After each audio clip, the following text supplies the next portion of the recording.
para dar início aqui à nossa programação, com a apresentação do GD1, Coleções Arqueológicas Plurais, eu chamo, então, as coordenadoras Graziela Toledo e Clarice Bianchesi para apresentarem. E depois eu coordeno a abertura das perguntas e considerações para o debate.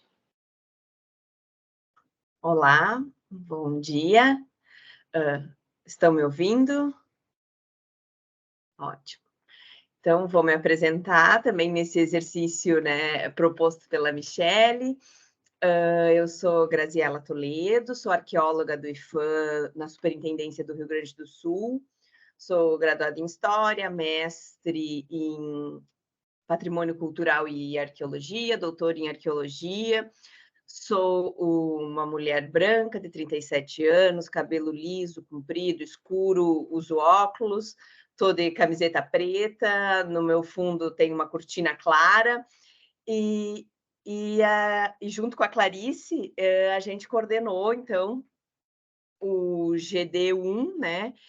Atualmente denominado de Coleções Arqueológicas Plurais, mas que ele começou lá em abril, maio, quando a gente começou os nossos encontros, né, do GD, a gente chamou ele de GD de Acervos e Coleções Domésticas Não Institucionalizadas e Comunitárias, justamente com o desafio de achar um nome melhor, né, para esse nosso grupo de discussão.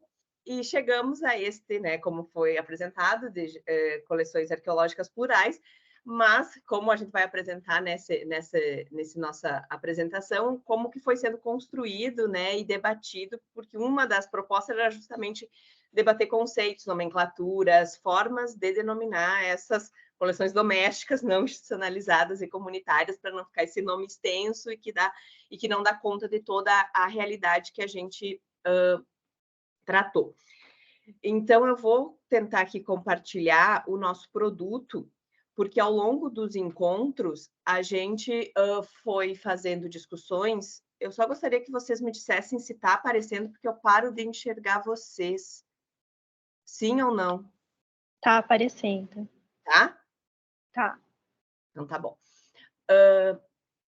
A gente foi por 5 encontros, mais ou menos, e depois um outro encontro para a gente formatar um pouco esse livreto, né, construindo esse, que a gente chamou de um livreto do GD1, né, e que eu vou fazer a apresentação, né, do conteúdo, das discussões que a gente teve ao longo desses encontros, e depois a Clarice vai apresentar um pouco mais como que a gente pensou esse livreto, a formatação, a diagramação, por que algumas coisas estão em alguns lugares.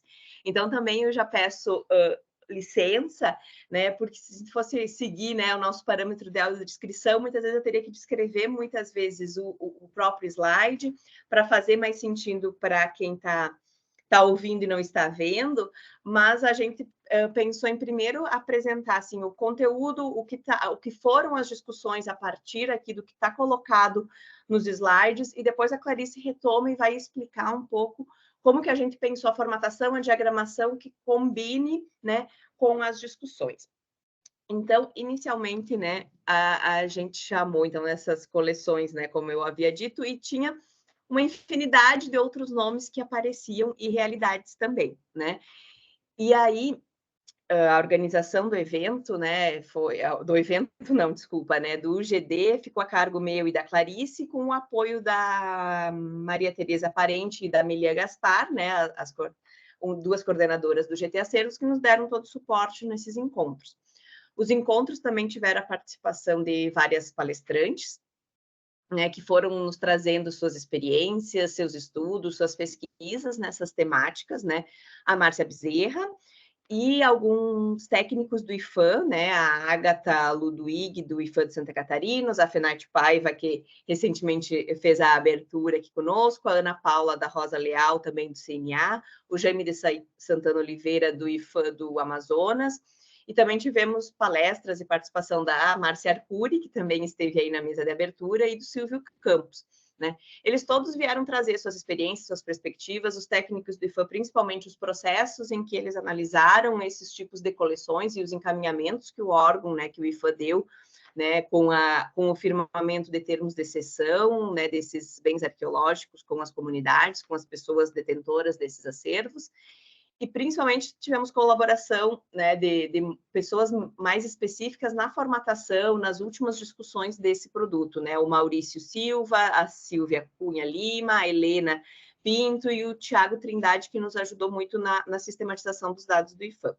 E a participação aí tem uma lista de quem foram os participantes, né, do nosso GD que contribuíram com as discussões. Então, esse GD, né, faz parte, como a Melia já falou, né, do grupo de trabalho acervos, da rede de museus, né, alinhando justamente essas discussões sobre as coleções arqueológicas plurais, que a gente tentou denominar desse agrupamento de objetos arqueológicos em contextos locais, domésticos e comunitários, né? Então, a intenção foi debater sobre os acervos e as coleções que são guardados por pessoas e comunidades que se relacionam diretamente com sítios e objetos arqueológicos. A temática foi introduzida para refletir e propor termos e conceituações, trazer exemplos de diferentes realidades e regiões do Brasil, com o objetivo de fazer um levantamento de diferentes situações sobre o tema. Aqui é importante destacar que no início, principalmente os 2 primeiros encontros, e quando eu e Clarice começamos a procurar mais bibliografias sobre a temática, a gente se deparou com um grande número de bibliografias e estudos sobre a região norte do Brasil, né? E aí a nossa tarefa foi, vamos ter que encontrar essas outras, como que essas coleções domésticas, não comunitárias, não institucionalizadas, se dão em outras regiões do Brasil.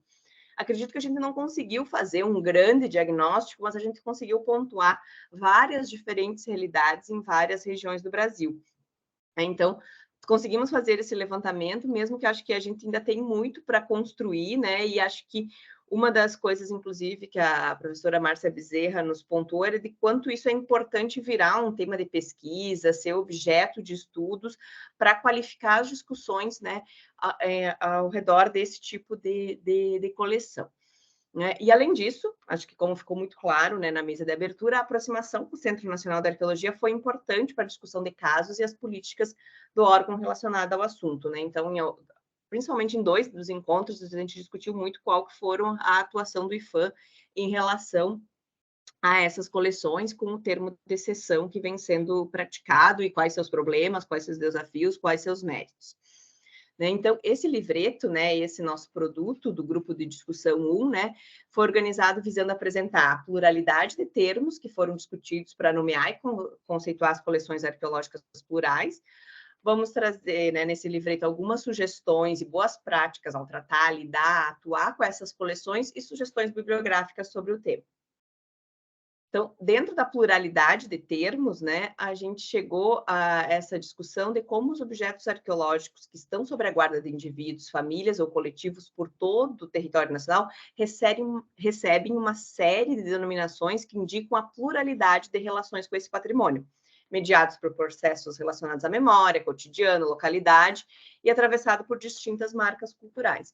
Então, lá inicialmente, quando a gente estava mais focado na região norte, tinha uma relação muito próxima das comunidades com os sítios, das comunidades vivendo do lado, em cima, convivendo diariamente com objetos, peças, com sítios arqueológicos, e que em outras regiões do Brasil também existe isso, mas existia também uma infinidade de outras marcas culturais e de outras situações de proximidade ou de guarda, ou de ter esses acervos em casas de cultura, em pontos de cultura, em hotéis, enfim, em diferentes situações que a gente foi mapeando, né?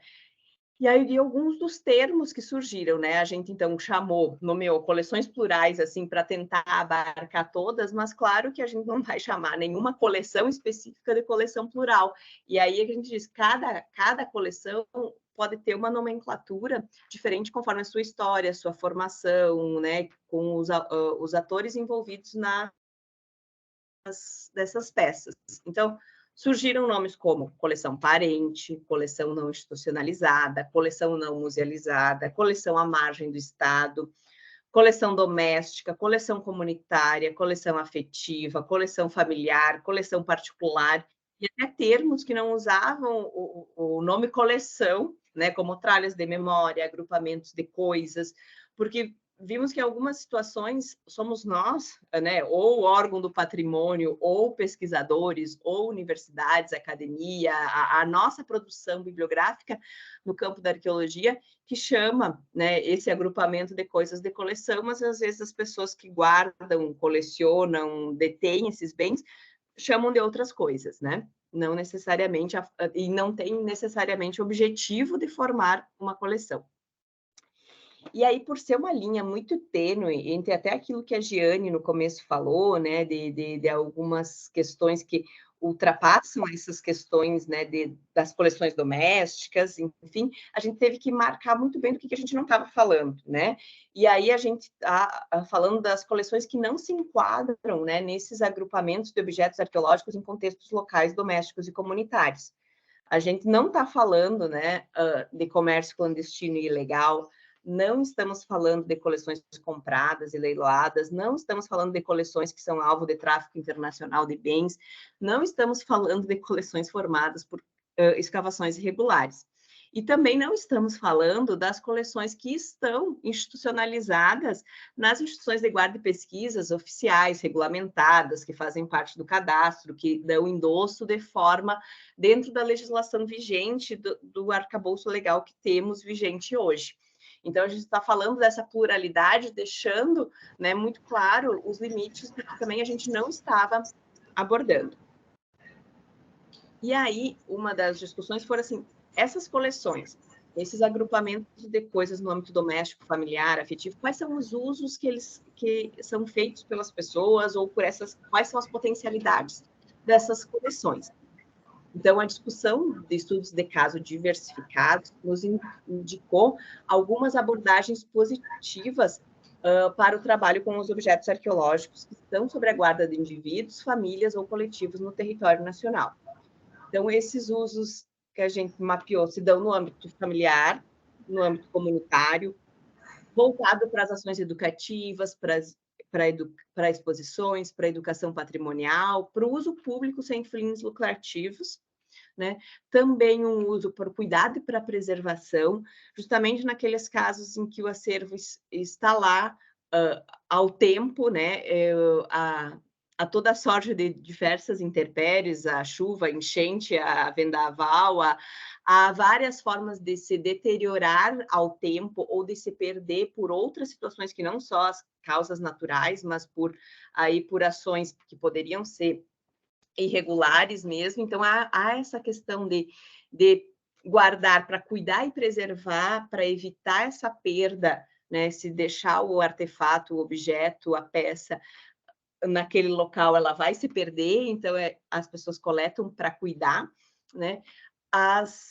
O uso também para estudos e pesquisas, esse foi um ponto muito debatido no grupo, de quanto essas coleções, por mais que talvez numa arqueologia mais tradicional, a gente não tenha um contexto arqueológico muito claro, não tem os perfis estratigráficos e todo o cuidado da pesquisa arqueológica, ela tem um potencial de pesquisa muito grande, a gente pode aprender muito sobre eles, produzir conhecimento arqueológico a partir dessas coleções, e também a própria formação dessas coleções ser um objeto e um tema de pesquisa, né, que vai dar indicativos sobre essas coleções, a origem delas, o território e o que elas podem nos trazer de conhecimento. Além do uso, que talvez seja o mais importante para as comunidades, né, o uso afetivo, ancestral, identitário, territorial e toda essa carga simbólica que os acervos arqueológicos carregam.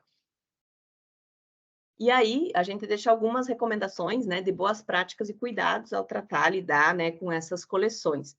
Né? Então, é importante destacar que a perspectiva desse trabalho está voltada para a garantia de direitos e valorização de indivíduos, famílias ou coletivos que guardam objetos, contribuindo para os processos de salvaguarda e socialização, sem estarem cometendo nenhum tipo de infração em relação ao patrimônio arqueológico. Então, aqui a gente colocou uma série de boas práticas, né, em relação a essas coleções, né? Defender a manutenção das peças e coleções nas comunidades, próximos aos sítios e com quem tem relação com os bens. Pesquisar e documentar de forma colaborativa essas coleções. Identificar o contexto de formação da coleção e sua história. ter presente o ciclo de vida do objeto arqueológico, que não é necessariamente a formação de uma coleção, né? Aquilo que eu falei antes, às vezes tem outras nomenclaturas que não coleção, o ciclo de vida desses objetos é muito mais fluido, dinâmico, do que um ciclo de vida que sai de uma escavação arqueológica e entra numa instituição de guarda. Ela tem esse ciclo de vida do objeto arqueológico mais dinâmico. Aí a gente identifica, né, a formação dessa coleção, a sua história, para entender, né, qual que é a melhor alternativa para aquele acervo, né, e trabalhando sempre com o conceito de uma preservação colaborativa, um conceito ampliado, né, de preservação que abarque, né, as demandas das comunidades, trabalhando, né, de forma colaborativa com quem detém esses acervos. Além disso, utilizar os termos de acordo com as características da origem, a história, os objetos, os protagonistas, para evitar uma definição geral que possa desqualificar o perfil daquela coleção arqueológica, né, respeitado a historicidade de cada coleção. E acho que uma outra recomendação muito importante é uma construção conjunta entre os detentores dos bens, os pesquisadores, os órgãos de gestão do patrimônio, para construir essas recomendações para salvaguarda e comunicação desses acervos, né? Que ela não pode ser engessada na legislação vigente, porque ela não encaixa em alguns casos, mas também não pode ser simplesmente abandonada, né, sem nenhum tipo de apoio, né, de pesquisadores, gestão do patrimônio e em diálogo constante com os detentores. Importância de compreender a mobilidade e a fluidez dessas coleções, e acho que aqui está o grande desafio de gerenciá-las, né? Há uma formação de uma rede de guarda, de novo, envolvendo os detentores, as instituições de guarda e pesquisa, os órgãos de gestão do patrimônio, para a gestão compartilhada dessas coleções, garantindo o acesso e uso dessas coleções plurais, buscando atender as expectativas das pessoas. Acho que o termo acesso e uso foi muito usado nos nossos debates e diálogos, né? As pessoas querem ter acesso, querem ficar com os artefatos, muitas vezes, para garantir o acesso daquela comunidade àqueles bens culturais e usar essas coleções para aquelas funções que a gente listou, né? Para ações educativas, para questões afetivas, para questões familiares e para questões de cuidado e preservação que são caros, né? A quem guarda objetos arqueológicos.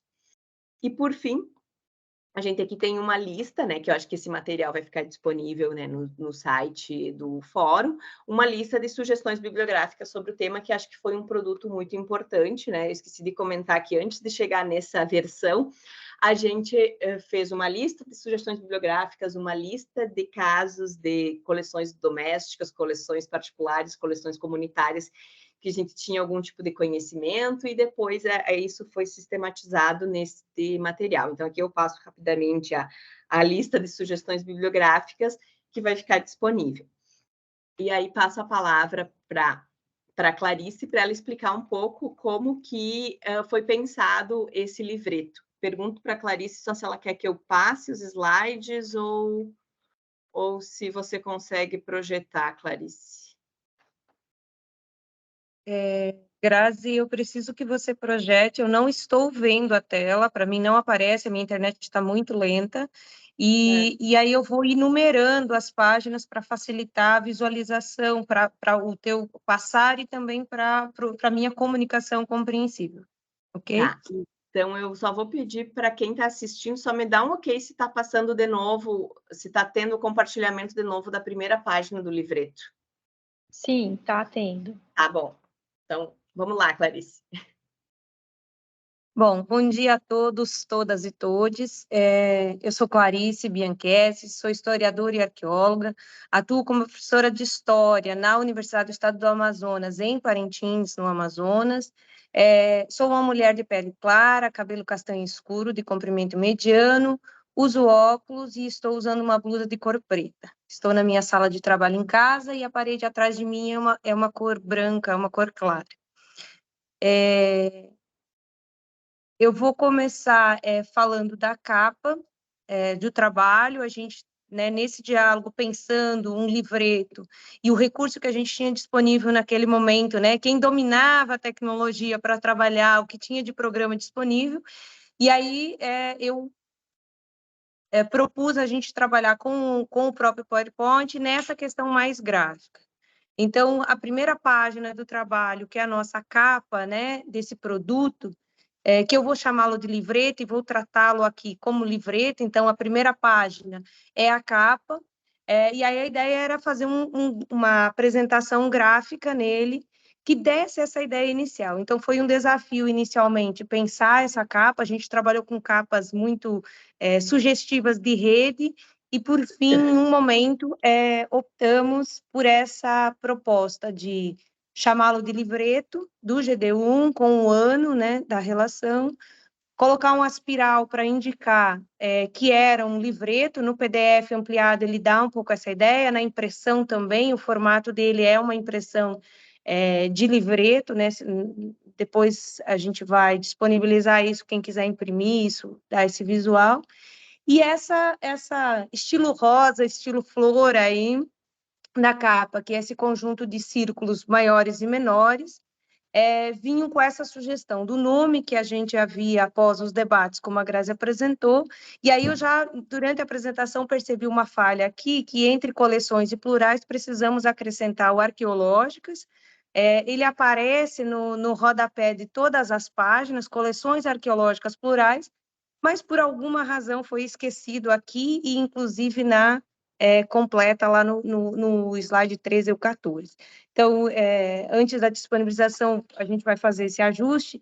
E aí, na capa, a proposta foi pensar, então, como esse termo, coleções arqueológicas plurais, foi se construindo, né? Acho que a Grazi já apresentou isso, falando que a gente partiu de algumas publicações que usavam alguns desses termos. Então, a capa vem com alguns círculos em branco, né, sem títulos, exatamente para mostrar a ideia conceitual de que foi uma construção esse processo até chegarmos, então, a alguns termos dentro tanto do debate quanto da própria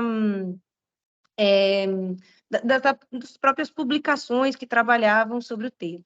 O fundo do slide está numa cor, né, bege amarronzado, tentando criar um pouco essa harmonia de cores mais suave mesmo, sem uma pretensão muito clara no sentido de associar coleções ou não, já que as coleções arqueológicas são diversas, sejam elas de cerâmica arqueológica, sejam elas de objetos históricos, né, de diversas procedências, origens e tempos, né, era mais para ser algo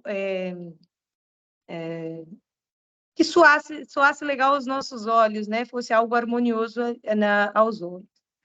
A página 2 a ficha catalográfica, que a Grazi já apresentou, né? Então, todas as pessoas aqui que estiveram envolvidas continua mantendo o aspiral e o rodapé foi acrescentado, então, coleções arqueológicas plurais que acompanham todo o rodapé de todas as demais páginas. Mantenha o fundo, né, bege, mas agora já só as bordas e o centro com essa cor meia, um tom de cinza, mas um cinza muito claro, né, para não ficar o branco tão acentuado. E aí a ideia foi, então, em cada separação, né, ter como um livreto as páginas que antecediam. Então, a apresentação também segue o mesmo padrão, aspiral, bordas, fundo cinza, bordas bege, e ao rodapé, coleções arqueológicas plurais.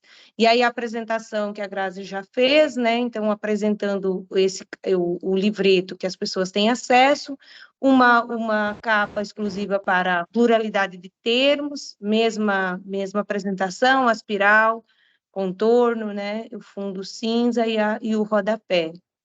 O 7, a ideia aqui foi apresentar, então, brevemente como esses termos plurais se construíam e aqueles se relacionavam, então, uma apresentação muito breve.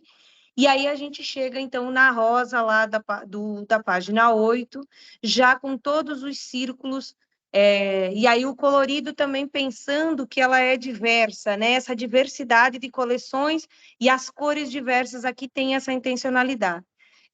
Coleções arqueológicas plurais, né? Vamos acrescentar o arqueológico aí entre coleções e plurais, e aí a nomenclatura, então, se amplia a partir do debate, das leituras, dos diálogos que a gente foi construindo no GD, e o colorido indicando essa diversidade. Então, novamente, as bordas no bege, o aspiral, né? E o fundo cinza com essa formação dos círculos maior com círculos menores que todos se interligam, né? Nesse diálogo, então, que essas coleções arqueológicas têm diversas nomenclaturas, como a Grazi já apresentou. E aí, novamente, então, uma folha para apresentar, para dizer do que não estamos falando, e aí, a partir do slide 10, a gente começa a usar alguns smart art próprio do recurso que a gente utilizou, mas qual era a ideia aqui? Era mostrar que havia um centro, né, e interligações também. Então, esses retângulo maior, indicando que as coleções que não se enquadravam, então, naquilo que nós estávamos falando, de objetos arqueológicos que estavam ligados a contextos locais, domésticos e comunitários, havia alguns, né, de modo mais amplo aí, que não era uma quantidade tão grande, mas que precisavam ser indicados. Então, o retângulo maior e os retângulos menores interligados, então, para dizer que não eram disso que nós estávamos falando. E aí foi a Smart Art do PowerPoint nos ajudou nesse sentido de indicar, então, essa interligação. E os usos das coleções arqueológicas plurais também vem nesse mesmo sentido. Uma folha de abertura, né, na página 11, uma apresentação rápida, então, do que eram essas abordagens positivas, né, abordagens que a gente considerou dentro do debate. Importante ser descritas e levadas em considerações, né, que não eram destrutivas, mas que tinham sempre um diálogo mais coletivo, né, ou o vínculo familiar, né, ou aquela coisa muito particular, mas de guarda mesmo. E aí, um outro smart art de linhas, mas também interligado, né? E ao mesmo tempo não interligado. No final do smart art, percebe que parece que o fio se solta, porque nem sempre as coisas têm uma ligação no todo, né? Elas, às vezes, são individuais mesmo, né? A gente, e acho que aí é bom retomar a fala da Grazi, né? Que era uma coisa que a gente discutiu no grupo, que às vezes somos nós de fora, né?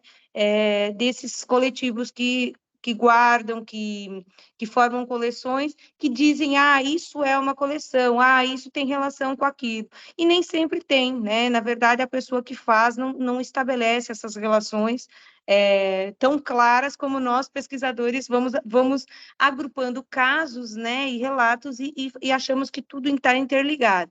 Mas que, de algum modo, se a gente for pensar na legislação, precisa criar alguns referenciais.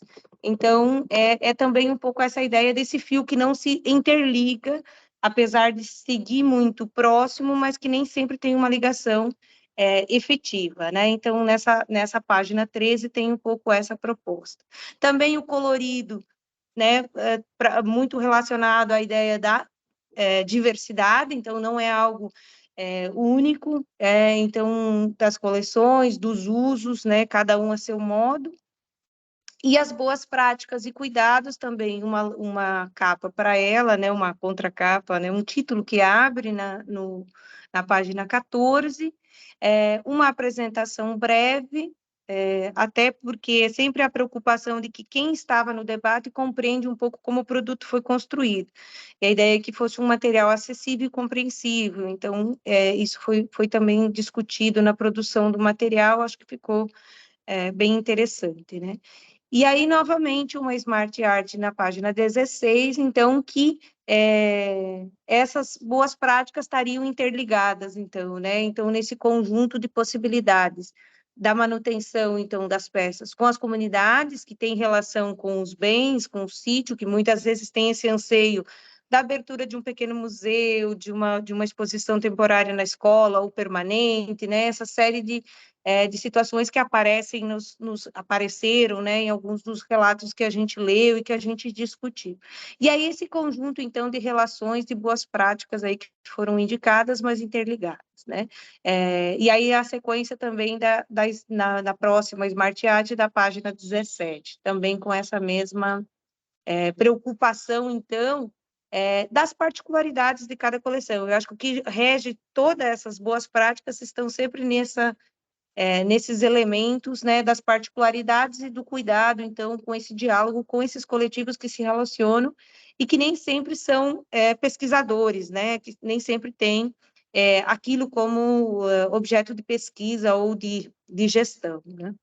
E aí as sugestões, né, acho que é isso que a gente foi o final, né, meio quase como a bibliografia de um livreto, mas sugestões, porque eu acho que esse tema ele não se esgota. A gente, a Grazi comentou, a gente tentou fazer um inventário, mas a gente não dá conta de tudo isso, né? Eu acho que isso pode sugerir outros e outras publicações que a gente conheceu nesse processo e que outras que a gente desconhece e que saíram, inclusive, depois desse material produzido, e outras que provavelmente existam já, né, até de longa data, mas que a gente não conhece. Então, foi mesmo um compilado e a gente achou importante compartilhar, porque serve de apoio a qualquer pesquisa que possa vir, né, qualquer pesquisador interessado e o próprio Instituto de Patrimônio em relação a essas coleções. A gente conversava isso nos diálogos, né, com o Zafenati, Ana Paula, que